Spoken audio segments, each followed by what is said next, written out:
The Economist.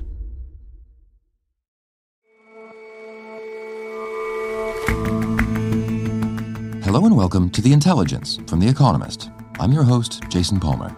Every weekday, we provide a fresh perspective on the events shaping your world. In a way, Jean-Marie Le Pen was ahead of his time. In the 1970s, France's far-right firebrand revived a strain of xenophobia that today is worryingly on trend again. Our Paris bureau chief reflects on his life at the center and then the fringes of politics. And Latin America lags behind much of the world when it comes to financial inclusion. People tend not to trust banks or see much benefit in using them. Our series, The World Ahead, finds that is changing more rapidly than it is elsewhere. First up, though,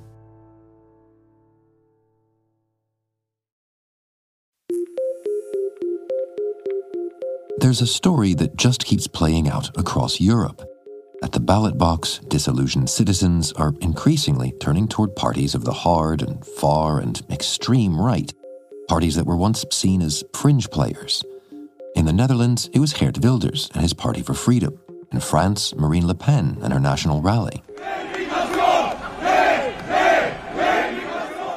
The Alternative for Germany, or AfD party, is steadily gaining support ahead of federal elections there next month. Das ist doch eine Selbstverständlichkeit, dass wir diejenigen, die hier kein Anrecht auf einen Schutz haben, dass wir diejenigen, die sich... You might not have heard much yet about what's going on in neighboring Austria. But with some uncomfortable reminders of history, the hard right there is making its way towards leading the country. The president of Austria has asked Herbert Kickl, who's the leader of the hard-right Freedom Party, to begin talks on forming a coalition government. This follows the failure of the centrist parties to try and construct their own coalition. Christopher Lockwood is our Europe editor. The FPO won the election. That happened at the end of September. And during the intervening time, the other parties tried to get together a new government that would keep the FPO out of power. But those talks fell apart at the weekend. And so the president has had no alternative but to ask the FPO to have a go at it. And so that is now happening.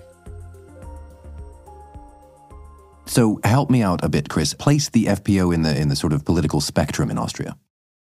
The FPO, the Freedom Party, is a pretty hard-right outfit. They call for a fortress Austria. That means deportation of migrants that they say are not integrating, an end to the processing of asylum claims. They won't accept any asylum seekers at all.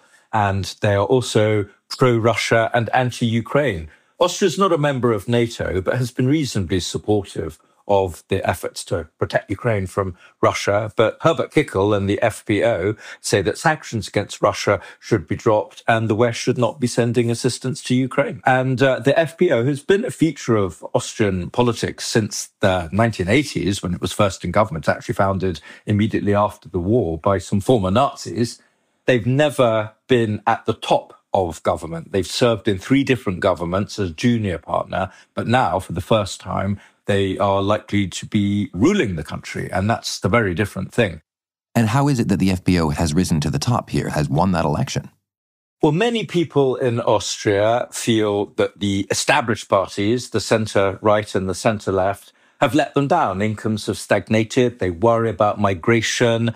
Austria was hit badly by the cutting off of Russian gas. Austria is quite dependent on cheap gas from Russia, or was in the past. Herbert Kickl has expressed his admiration for Viktor Orban. There's this great sort of liking for Putin and his rejection of the liberal world order. They're very tough on LGBT rights. One of the things that Kickl would like to do is have an amendment or a law that would say that there are only 2 sexes and no other sex could be recognized. He's sometimes adopted tropes that some see as references to Hitler. So he's sometimes spoken of himself as a potential Volkskanzler, a people's chancellor. And that's upset a lot of people because that's a phrase that was used to describe Hitler. And of course, Kickl says, no, this is completely accidental. But it hasn't stopped him using the phrase. So, there's dog whistles that go on. I think to call him a neo-Nazi would be extreme. There's no real evidence for that, but he's certainly not averse to playing with those tropes.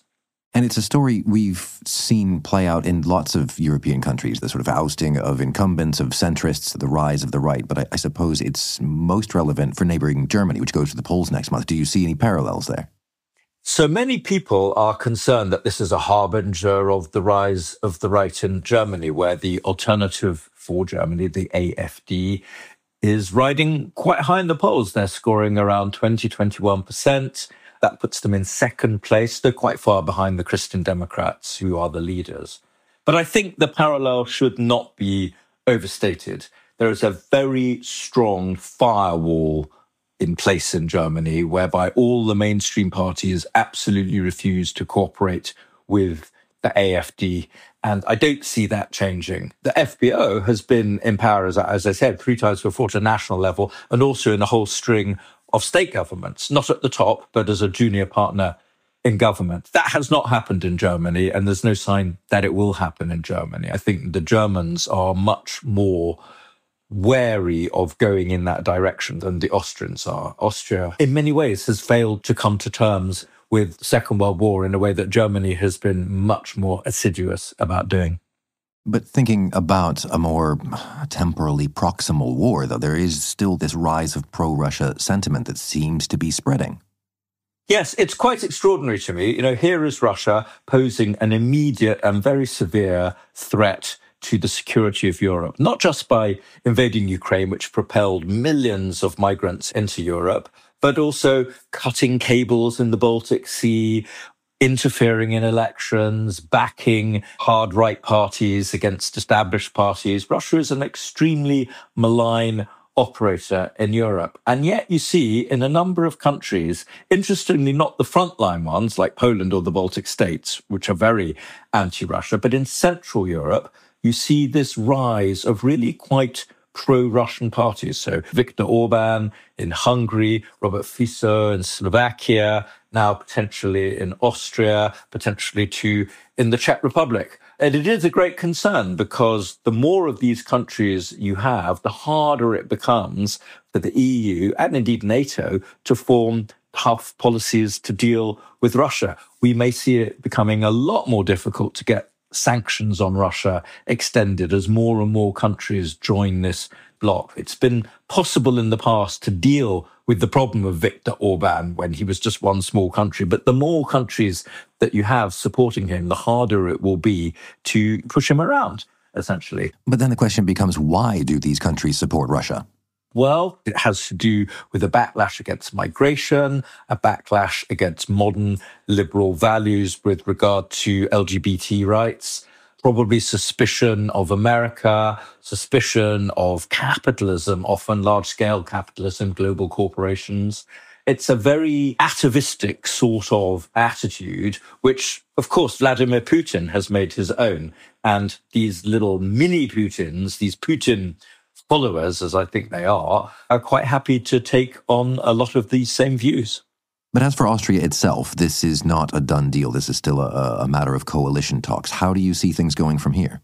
Well, one thing you can be reasonably sure of is that it will take some time. The last set of coalition talks dragged on for 3 months before they fell apart. These will be a little bit easier, perhaps, between the Freedom Party and the People's Party, the central right, OVP as it's called.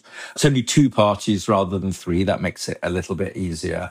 But still, Herbert Kickl will want a lot of things that I think will be quite hard for the OVP to swallow.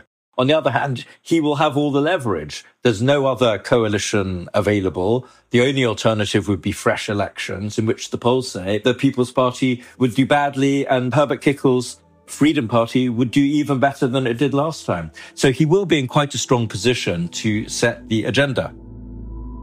Thanks as ever for your time, Chris. Thank you.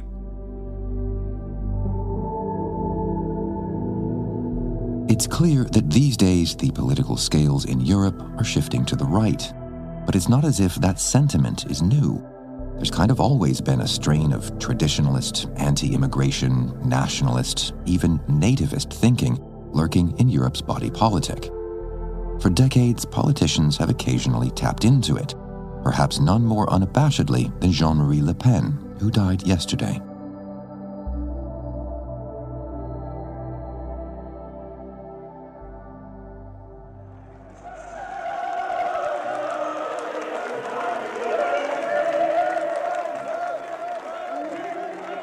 In his 19th century mansion, situated on a bluff overlooking Paris, Jean-Marie Le Pen kept in his cluttered office a collection of nautical memorabilia. Sophie Petter is The Economist's Paris bureau chief. This included a huge pair of brass, stand-mounted binoculars. And it's easy to imagine the far-right leader training his angry gaze at the city below. Overrun, he would rant, like the country, by immigrants, Muslims, Jews, gay people, and all the others that he judged undesirable. When I interviewed him in that office many years ago now, he warned of a migratory invasion that was on its way to threaten Western civilization, at least with German military occupation, he said. They went home afterwards, but the immigrant population has no intention of leaving, he said. When you overfill a bottle, it spills. Arguably more than any other post-war leader in Europe, during 7 decades in public life, Jean-Marie Le Pen was responsible for reviving an extreme form of xenophobic politics, which today has become increasingly mainstream.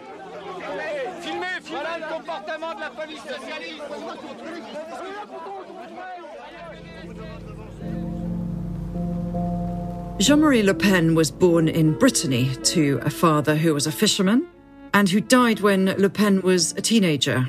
He then studied law in Paris and served as a paratrooper in Indochina, which was a French territory in the 1950s. He was first elected to the National Assembly in 1956, which was under the Fourth Republic, so before even de Gaulle founded the modern French Republic, after falling in with the early populist movement, which was led by somebody called Pierre Poujade. Jean-Marie Le Pen was a blustering figure with a broad frame, and he fought in Algeria to keep it French, later conceding that while he was there, he, quote, tortured because it had to be done.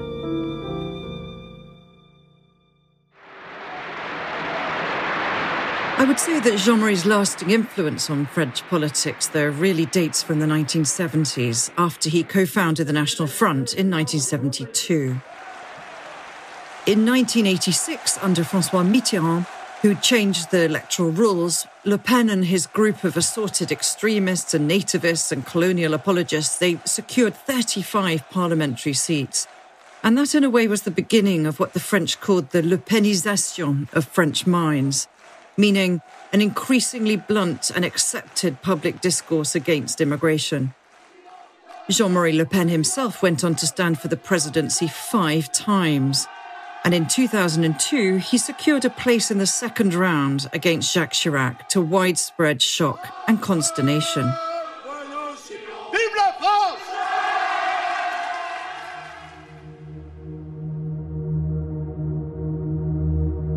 Excess marked everything Jean-Marie Le Pen did, whether he was blasting out Breton songs after dinner with friends in the family mansion or relishing the provocations that often landed him in court. He declared that he had never considered Pétain, that's Vichy France's collaborationist wartime leader, a traitor, and most notoriously that the gas chambers were a mere, quote, detail of the Second World War. For his daughter, Marine Le Pen, who was the youngest of 3 of his daughters, she took over the National Front in 2011 and was embarking on a project to transform it from a marginal pariah movement into a party ready to govern. So she split with her father, she evicted him from the party in a moment that was for her probably quite painful in some personal respects. And in 2018, she renamed it the National Rally. In the end, the pair were reconciled. I guess that family ties prevailed over political disagreements and ambitions. Jean-Marie Le Pen was always a provocateur who thrived on confrontation and outrage and never really sought power. His daughter, on the other hand, wants to run France.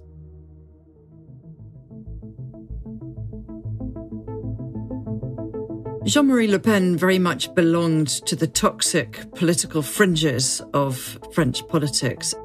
at a time when his discourse and his provocations were rejected outright by mainstream political parties and a majority of French and European public opinion.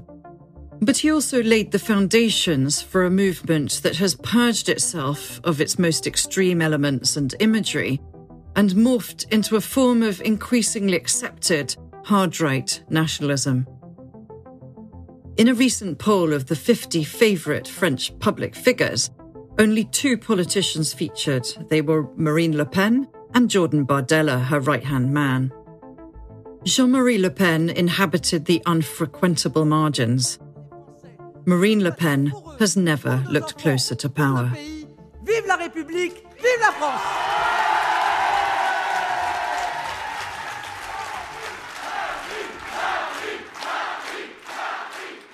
Sophie Petter on Jean-Marie Le Pen, who's died aged 96.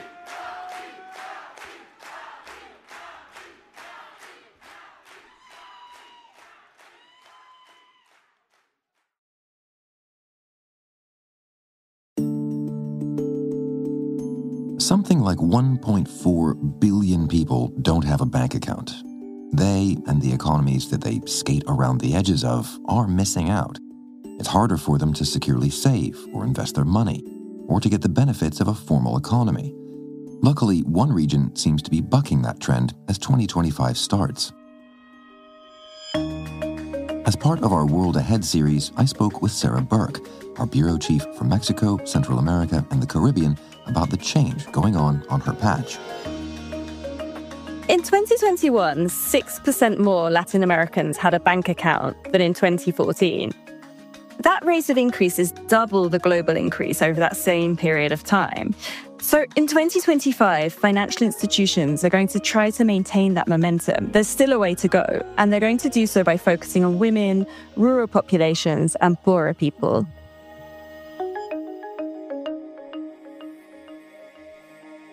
So what's the bigger picture in terms of the unbanked in Latin America? So about a quarter of people living in Latin America do not have a bank account. And that's lower than in sub-Saharan Africa or Southeast Asia. It's higher than East Asia and the Pacific. There's huge disparities within the region. So just under half of Mexicans over the age of 15 have an account. And that's compared to 3/4 across the region more generally. So what's going on here? Are there some sort of structural reasons why so few people have bank accounts? Latin America has these large informal sectors that incentivize people to stay away from any form of formal institution, whether it's the tax agency, banks, etc. They just work in cash. There's a distrust of banks as well, and a lack of financial literacy, an idea that this is not something that will keep their money secure. And then to add to that, banks in Latin America have often charged horribly high fees for things that in other places you just wouldn't be charged for. But suddenly it's outpacing the global average for growth in the sector in terms of the banked. What's different now? COVID-19, the pandemic, was really a catalyst for this. You have people stuck at home and they have to make payments digitally. Some governments decided that they'd also use this to have policies that would also try and get people to bank with formal institutions. So, for example, in Colombia and the Dominican Republic, to name 2, they made cash transfers to people during the pandemic, and they had to be done to bank accounts. So you had to open one if you wanted to receive that money. And then governments in Brazil and Mexico introduced their own digital payment systems. These had mixed successes, but they did something. And the private sector, I think that's really the place that's making the most difference. It's kind of leapt on this and is doing things to make banking easier for people. Such as? So you have a fintech market that's growing. You have these new banks, these neobanks that are really trying to fill the gap for people, do better marketing, advertising, lower fees, etc. And this is forcing those old school banks to try and adapt, have new user-friendly options too. All this is being helped by the rollout of open banking in the region. Open banking is a practice that makes it possible for financial institutions to share data, obviously with all the privacy and security limits that's needed.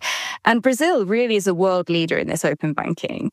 So to give you one example, when I walk around Mexico City, I see endless adverts for Nubank, which is a Brazilian neobank founded in 2013.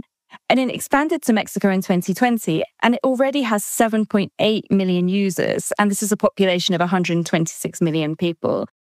So all this competition and offering is driving down costs and pushing innovation. So do you think that's it then? That is Latin America on a path to much more financial inclusion? Sure, but we can't be too positive about this. There are lots of obstacles and things that could slow this growth or have it hit a wall. Lots of people do open bank accounts, but then they don't use them. And having an account doesn't necessarily translate to having access to credit. So between 2014 and 2021, the uptake of credit cards and loans in Latin America grew more slowly than the global average, even though that was when the number of new bank accounts outstripped the global growth in bank accounts. What we really want to see is more financial inclusion, and just opening a bank account doesn't necessarily do that. What we still see is inequalities across Latin America that banking inclusion could make worse. So you still see a gender gap, for example, in access to financial services. Now that narrowed globally, but has widened in Latin America. You also have people who are poor or live in rural areas who are less likely to have financial services than wealthier people who live in urban areas. So financial inclusion isn't just about where you keep your money or having a bank account in your name. It's about how people save and invest and if they're able to get a loan to start a business. So expanding financial inclusion in 2025 could really make a difference to all sorts of the challenges in Latin America, such as slow growth and high poverty rates. But it needs a lot more effort to make that really, truly happen. Sarah, thanks very much for joining us. Thanks, Jason.